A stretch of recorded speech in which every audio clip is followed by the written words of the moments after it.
Kalau dalam Islam, tanggung jawab kita kepada yang lain, termasuk kepedulian kita kepada yang lain, itu wujudnya antara lain orang menyebutnya dakwah.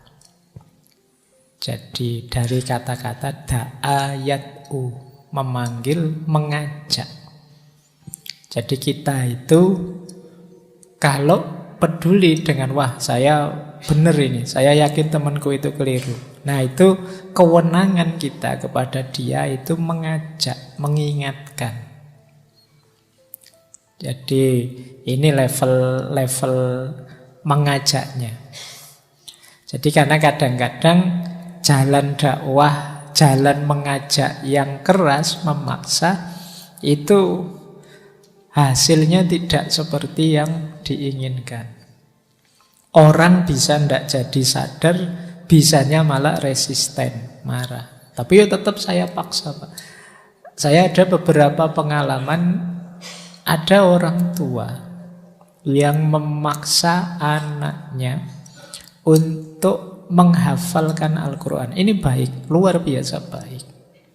Tapi karena jalannya memaksa, akhirnya apa? Anak ini mungkin hafal banyak surat, banyak ayat, meskipun tidak sampai 30, tapi dia tidak cinta dengan Al-Quran.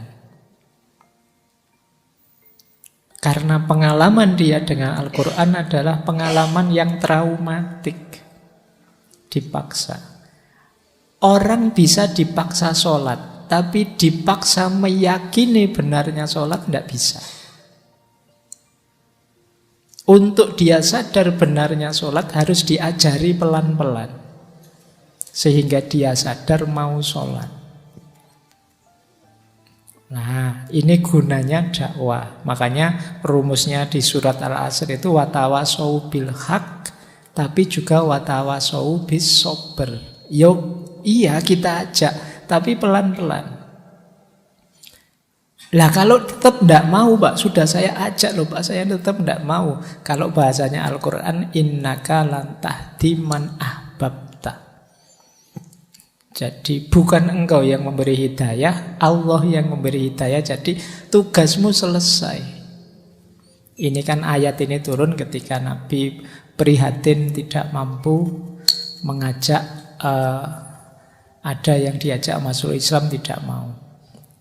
Kata Allah, ya innaka lan tahdi man ahbabta, bukan engkau yang memberi hidayah.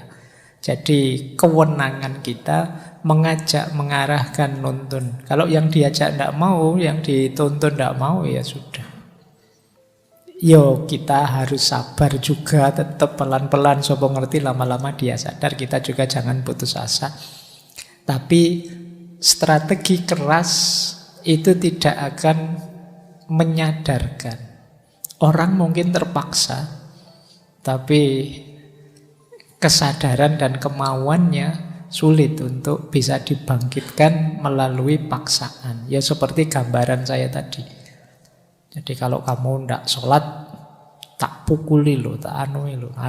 Ini kalau untuk anak-anak yang pikirannya belum utuh, itu mungkin efektif, tapi orang tua di kayak gini tidak bisa. Kalau kita punya teman misalnya sama-sama mahasiswa kok tidak sholat, itu kita pakai kekerasan bisa urusan polisi. Kalau kamu tidak sholat tak pukuli loh, kalau kamu urusannya polisi kalau sudah itu.